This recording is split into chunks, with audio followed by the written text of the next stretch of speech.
Hi ಎಲ್ಲರಿಗೂ ನಮಸ್ಕಾರ ಸ್ನೇಹಿತರೆ. Welcome to my back our channel. ನೀವು ನೋಡ್ತಾ ಇದ್ದೀರಾ ಕನ್ನಡ ಜಗತ್ತು 10ನೇ ಚಾನಲನ್ನು.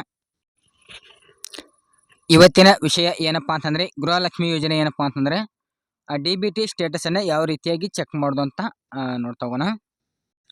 ಓಕೆ, ಈಗಾಗಲೇ ಏನಪ್ಪ ಅಂತಂದರೆ ಗೃಹಲಕ್ಷ್ಮಿ ಯೋಜನೆಯ 19ನೇ ಕಂತಿನ ಹಣ ಜಮಾ ಆಗಿರುವಂಥದ್ದು ಮಹಿಳಾ ಒಂದು ಫಲಾನುಭವಿಗಳಿಗೆ.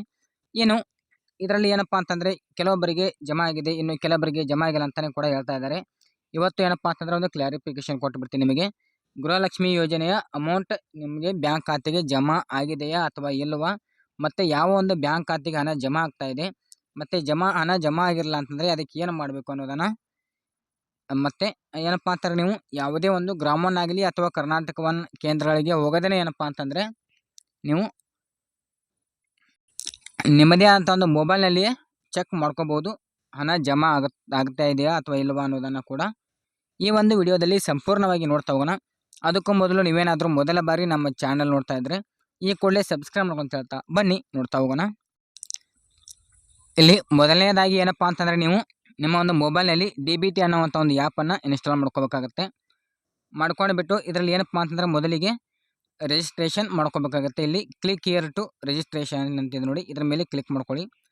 ಮಾಡಿದ ತಕ್ಷಣ ಇಲ್ಲಿ ನಿಮ್ಮ ಒಂದು ಆಧಾರ್ ಕಾರ್ಡ್ ನಂಬರ್ನ ಇಲ್ಲಿ ಎಂಟ್ರಿ ಮಾಡಬೇಕಾಗುತ್ತೆ. ಓಕೆನಾ, ಆಧಾರ್ ಕಾರ್ಡ್ ನಂಬರ್ ಹಾಕಿಬಿಟ್ಟು ಚೆಕ್ ಬಾಕ್ಸ್ ಮಾಡಿಬಿಟ್ಟು ಏನಪ್ಪ ಅಂತಂದರೆ ಇಲ್ಲಿ ಗೆಟ್ OTP ಮೇಲೆ ಕ್ಲಿಕ್ ಮಾಡಿಬಿಟ್ಟು ಇಲ್ಲಿ ನೀವು ರಿಜಿಸ್ಟ್ರೇಷನ್ ಮಾಡಬೇಕಾಗುತ್ತೆ. ಓಕೆನಾ, ಇಲ್ಲಿ ನಿಮ್ಮ ಒಂದು 4 ಡಿಜಿಟ್ ಅಂತ ಒಂದು ಪಿನ್ ನಂಬರ್ನ ಸೆಟ್ ಮಾಡ್ಕೋಬೇಕಾಗುತ್ತೆ. ಓಕೆನಾ, ನಿಮಗೆ ನೆನಪಿರುವಂಥ ಒಂದು 4 ಪಾಸ್ಕೋಡನ್ನು ಎಂಟ್ರಿ ಮಾಡ್ಕೊಳ್ಳಿ. ಮಾಡಿದ ತಕ್ಷಣ ಇಲ್ಲಿ ತಿರ್ಗಾ ಏನಪ್ಪ ಅಂತಂದರೆ ಲಾಗಿನ್ ಮಾಡ್ಕೋಬೇಕಾಗತ್ತೆ.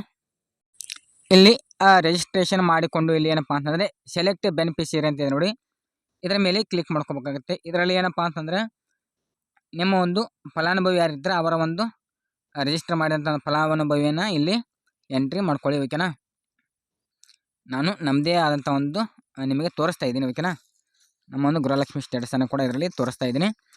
ಇಲ್ಲಿ ನೀವು ಹೇಳಿದ ಹಾಗೆ ಇಲ್ಲಿ MPN ಒಂದು ಸೆಟ್ ಮಾಡಿರ್ತೀರಲ್ಲ, ಆ ಒಂದು ಸೆಕ್ಯೂರ್ ಕೋಡನ್ನು ಇಲ್ಲಿ ಎಂಟ್ರಿ ಮಾಡಬೇಕಾಗುತ್ತೆ. ಓಕೆನಾ, ಇವಾಗ ನಾನು ಮಾಡ್ತಾ ಇದ್ದೀನಿ. ಇಲ್ಲಿ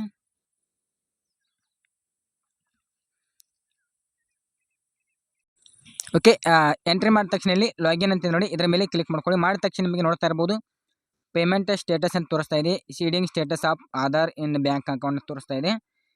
ಇದರಲ್ಲಿ ಪ್ರೊಫೈಲ್ ಅಂತ ಕೂಡ ತೋರಿಸ್ತಾ ಇದೆ. ಓಕೆನಾ, ಇಲ್ಲಿ ಪೇಮೆಂಟ್ ಸ್ಟೇಟಸ್ ಅಂತ ನೋಡಿ, ಇದರ ಮೇಲೆ ಕ್ಲಿಕ್ ಮಾಡ್ಕೋಬೇಕಾಗತ್ತೆ. ಮಾಡಿದ ತಕ್ಷಣ ನಿಮಗೆ ನೋಡ್ತಾ ಇರ್ಬೋದು ಇಲ್ಲಿ ಗೃಹಲಕ್ಷ್ಮಿ ಮತ್ತು ಅನ್ನಭಾಗ್ಯ ಸ್ಕೀಮ್ ಅನ್ನುವಂಥದ್ದು ನಮಗೆ ಜಮಾ ಆಗಿರುವಂಥದ್ದು. ನಿಮಗೂ ಕೂಡ ಯಾವ ಒಂದು ಸ್ಕೀಮಲ್ಲಿ ಅಮೌಂಟ್ ಜಮಾ ಆಗ್ತಾ ಇರುತ್ತೆ ಆ ಸ್ಕೀಮ್ನ ಒಂದು ಇಲ್ಲಿ ಲಿಸ್ಟ್ ಕೂಡ ತೋರಿಸ್ತಾ ಇರುತ್ತೆ. ಏನು ಗೃಹಲಕ್ಷ್ಮಿ ಅಂತ ನೋಡಿ, ಇದರ ಮೇಲೆ ಕ್ಲಿಕ್ ಮಾಡ್ಕೋಬೇಕಾಗುತ್ತೆ. ಓಕೆನಾ, ಕ್ಲಿಕ್ ಮಾಡಿದ ತಕ್ಷಣ ನೋಡ್ತಾ ಇರ್ಬೋದು ನಿಮಗೆ ಇಲ್ಲಿ ಎಲ್ಲ ಸ್ಟೇಟಸನ್ನು ಕೂಡ ತೋರಿಸುತ್ತೆ. ನಿಮಗೆ ಯಾವ ಒಂದು ದಿನಾಂಕಲ್ಲಿ ನಿಮಗೆ ಅಮೌಂಟ್ ಜಮಾ ಆಗಿದೆ, ಎಷ್ಟು ಅಮೌಂಟ್ ಜಮಾ ಆಗಿದೆ ಅನ್ನೋ ಕೂಡ ಎಲ್ಲನೂ ಕೂಡ ತೋರಿಸ್ತಾ ಇದೆ. ನೋಡ್ತಾ ಇರ್ಬೋದು ಇಲ್ಲಿ ಏನು ನಿಮ್ಮ ಒಂದು ಯಾವ ಬ್ಯಾಂಕ್ ಖಾತೆಗೆ ಹಣ ಜಮಾ ಆಗ್ತಾ ಇದೆ ಮುಖ್ಯವಾಗಿ ನೋಡ್ತಾ ಇರ್ಬೋದು. ನಿಮ್ಮ 2 ರಿಂದ 3 ಖಾತೆ ಇದ್ದರೆ ಅಥವಾ 1 ಅಥವಾ 2ಕ್ಕಿಂತ ಹೆಚ್ಚು ಬ್ಯಾಂಕ್ ಖಾತೆಗಳಿದ್ರೆ ಏನಪ್ಪ ಅಂತಂದರೆ ಅದರಲ್ಲಿ ಮುಖ್ಯವಾಗಿ ಯಾವುದಾದ್ರೂ ಒಂದು ಬ್ಯಾಂಕ್ ಖಾತೆಗೆ ನಿಮಗೆ ಆಧಾರ್ ಶೇಡಿಂಗ್ ತೋರಿಸ್ತಾ ಇರ್ತವೆ. ಓಕೆನಾ, ನಿಮಗೆ ಹಣ ಜಮಾ ಆಗಿರುತ್ತೆ, ಬಟ್ ನೀವು ಬೇರೆ ಬ್ಯಾಂಕಿಂದ ಒಂದು ಬ್ಯಾಂಕ್ ಪಾಸ್ಬುಕ್ಕನ್ನು ಚೆಕ್ ಮಾಡ್ತೀರಾ, ಬಟ್ ನಿಮಗೆ ಏನಪ್ಪ ಅಂತಂದರೆ ಅಮೌಂಟ್ ಜಮಾ ಆಗಲ್ಲ ಅಂತೇಳಿ ಹೇಳ್ತಾರೆ. ಬಟ್ ನಿಮ್ಮ ಒಂದು ಬ್ಯಾಂಕ್ ಖಾತೆಗೆ ಬೇರೆ ಒಂದು ಬ್ಯಾಂಕ್ ಖಾತೆಗೆ ಹಣ ಜಮಾ ಆಗ್ತಾ ಇರುತ್ತೆ. ಹಾಗಾದರೆ ಯಾವ ಒಂದು ನಿಮ್ಮ ಒಂದು ಬ್ಯಾಂಕ್ ಖಾತೆಗೆ ಹಣ ಜಮಾ ಆಗಿದೆ ಅನ್ನೋದನ್ನು ನೋಡ್ಕೋಬೇಕಾದ್ರೆ ಇಲ್ಲಿ ಇದರ ಮೇಲೆ ಕ್ಲಿಕ್ ಮಾಡ್ಕೊಳ್ಳಿ. ಮಾಡಿದ ತಕ್ಷಣ ನೋಡ್ತಾ ಇರ್ಬೋದು ಇಲ್ಲಿ ನಿಮ್ಮೊಂದು UTR ನಂಬರ್ ಕೂಡ ತೋರಿಸುತ್ತೆ. ನೆಕ್ಸ್ಟ್ ನಿಮ್ಮೊಂದು ಬ್ಯಾಂಕ್ ಅಕೌಂಟ್ನ ಹೋಲ್ಡರ್ ನೇಮನ್ನು ಕೂಡ ತೋರಿಸುತ್ತೆ. ಇಲ್ಲಿ ಬ್ಯಾಂಕ್ ನೇಮ್ ಅಂತ ಇದೆ ನೋಡಿ, ನಿಮ್ಮ ಒಂದು ಯಾವ ಬ್ಯಾಂಕ್ ಖಾತೆಗೆ ಹಣ ಜಮಾ ಆಗಿದೆ ಅನ್ನೋದನ್ನು ಕೂಡ ಇಲ್ಲಿ ತೋರಿಸ್ತಾ ಇದೆ. ಇನ್ನು ಕೊನೆಯದಾಗಿ 4 ಸಂಖ್ಯೆ ಒಂದು ನಂಬರ್ ಕೂಡ ತೋರಿಸುತ್ತೆ. ಬ್ಯಾಂಕ್ ಅಕೌಂಟ್ನ 4 ನಂಬರ್ ಕೂಡ ತೋರಿಸುತ್ತೆ. ಈ ಒಂದು ನಿಮ್ಮ ಬ್ಯಾಂಕ್ ಖಾತೆಗೆ ಹಣ ಜಮಾ ಆಗಿರುತ್ತೆ. ಓಕೆನಾ, ಹಾಗಾದರೆ ಮೊದಲನೇದಾಗಿ ನಿಮ್ಮ ಒಂದು ಬ್ಯಾಂಕ್ ಖಾತೆಗೆ ಆಧಾರ್ ಶೇಡಿಂಗ್ ಇದ್ದರೆ ಮಾತ್ರ ನಿಮ್ಮ ಒಂದು ಗೃಹಲಕ್ಷ್ಮಿ ಯೋಜನೆ ಹಣ ಜಮಾ ಆಗಿರುತ್ತೆ.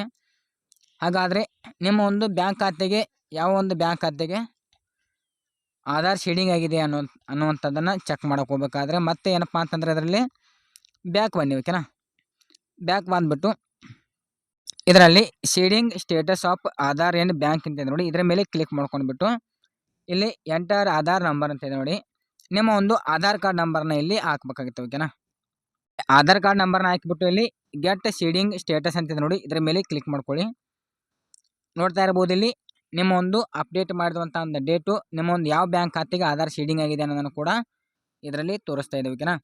ಸೀಡಿಂಗ್ ಸ್ಟೇಟಸ್ ಅಂತ ನೋಡಿ ಆ್ಯಕ್ಟಿವಲ್ಲಿ ತೋರಿಸ್ತಾ ಇದೆ. ಇಲ್ಲಿ ಏನಪ್ಪ ಅಂತಂದರೆ ಆ್ಯಕ್ಟಿವ್ ಆಗಿ ಇತ್ತು ಅಂತಂದರೆ ನಿಮಗೆ ಗೌರ್ಮೆಂಟಿಂದ ಬರುವಂಥ ಎಲ್ಲ ಸ್ಕೀಮ್ಗಳ ಒಂದು ಹಣ ಏನಪ್ಪ ಅಂತಂದರೆ ನಿಮಗೆ ಈ ಒಂದು ಬ್ಯಾಂಕ್ ಖಾತೆಗಳಿಗೆ ಹಣ ಜಮಾ ಆಗ್ತಾರೆ ಅಂತಂತ ತಿಳ್ಕೊಬೇಕಾಗತ್ತೆ. ಓಕೆ, ನೋಡಿದ್ರಲ್ಲ ಸ್ನೇಹಿತರೆ, ಯಾವ ರೀತಿಯಾಗಿ ಗೃಹಲಕ್ಷ್ಮಿ ಯೋಜನೆ ಒಂದು ಸ್ಟೇಟಸನ್ನು ಚೆಕ್ ಮಾಡೋದು ಅಂತ ತಿಳ್ಕೊಂಡ್ರಿ. ಅಮೌಂಟನ್ನು ಜಮಾ ಆಗಿದೆ ಅಥವಾ ಇಲ್ಲೋ ಅನ್ನೋದನ್ನು. ಏನು ಯಾವುದೇ ರೀತಿಯಂಥ ಒಂದು ಹೆಚ್ಚಿನ ಮಾಹಿತಿಗಾಗಿ ನಮ್ಮದೇ ಅಂತ ಒಂದು ವಾಟ್ಸಪ್ ಗ್ರೂಪ್ ಮತ್ತು ಟೆಲಿಗ್ರಾಮ್ ಗ್ರೂಪನ್ನು ನನ್ನ ಒಂದು ವಿಡಿಯೋದ ಡಿಸ್ಕ್ರಿಪ್ಷನ್ ಕೆಳಗಡೆ ಹಾಕಿರ್ತೀನಿ. ಅಲ್ಲಿಂದನೂ ಕೂಡ ನೀವು ಏನಪ್ಪ ಅಂತಂದರೆ ಜಾಯ್ನಿಂಗ್ ಆಗಿಬಿಟ್ಟು ಬೇರೆ ಒಂದು ಸರ್ಕಾರಿ ಯೋಜನೆಗಳ ಮಾಹಿತಿಯನ್ನು ಕೂಡ ಪಡ್ಕೋಬಹುದು. ಹಾಗೆಯೇ ಆನ್ಲೈನ್ ಅರ್ಜಿಗಳಿಗಾಗಿ ಕೂಡ ಸಂಪರ್ಕವನ್ನು ಕೂಡ ಮಾಡಬಹುದು. ನಾವು ಯೋಗ್ಯ ದರದಲ್ಲಿ ಏನಪ್ಪ ಅಂತಂದರೆ ನಿಮಗೆ ಅರ್ಜಿಗಳನ್ನ ಕೂಡ ಹಾಕಿ ಕೊಡ್ತೀವಿ. ಓಕೆ ಸ್ನೇಹಿತರೆ, ಈ ಒಂದು ವಿಡಿಯೋದಿಂದ ನಿಮಗೆ ಮಾಹಿತಿ ಸಿಕ್ತು ಅಂತ ಅನ್ಕೋತೀನಿ. ಹಾಗೆಯೇ ಈ ಒಂದು ವಿಡಿಯೋ ನಿಮಗೆ ಇಷ್ಟ ಆದರೆ ಲೈಕ್ ಮಾಡಿ, ಕಮೆಂಟ್ ಮಾಡಿ, ಶೇರ್ ಮಾಡಿ ಅಂತ ಹೇಳ್ತಾ ಈ ಒಂದು ವಿಡಿಯೋನ ಎಂಡ್ ಮಾಡ್ತಾ ಇದ್ದೀನಿ.